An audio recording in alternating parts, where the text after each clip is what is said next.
So the definition of ethics that I got is ethics is a set of morals and virtues expected from individuals or organizations about a topic, activity, ideology, or behavior within a culture.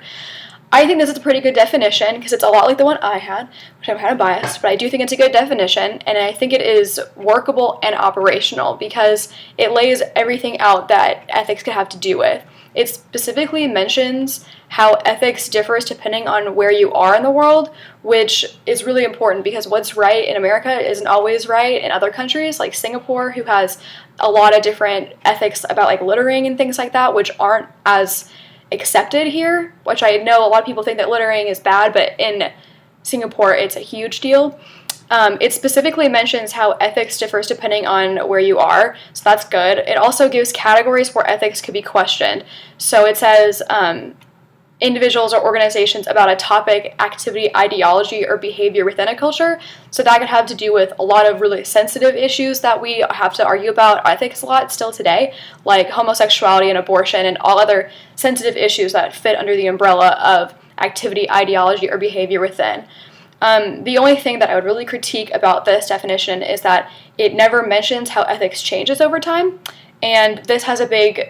a big chunk of what ethics really means, because back in the early 1800s and like all through the industrial age, child labor laws weren't a thing, and that was ethical to them to have their kids working, and also the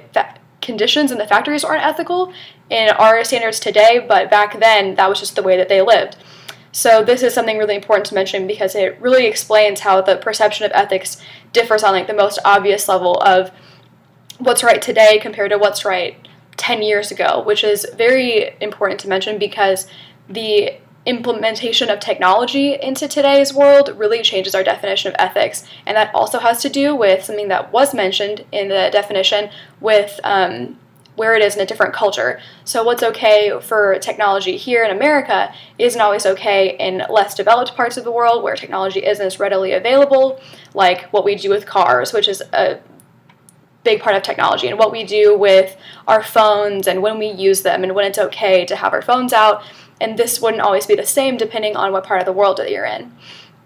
Overall, I think this is a really good definition, and I think that this could be implemented in many different parts of communication daily, and I think that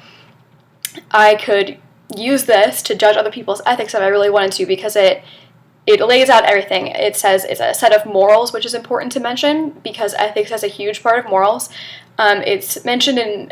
mentioned a lot in a religion class that I'm in, and I think that has a lot to do with morals and virtues, definitely two things that go with religion, and ethics is definitely a part of why people are religious and why people do the things they do, and this also differs between cultures. So I think that this definition could be used in any different sense, and I think that it's a really good working definition, so whoever came up with it, good job, and that's all I had to say about it, but I think it was really good.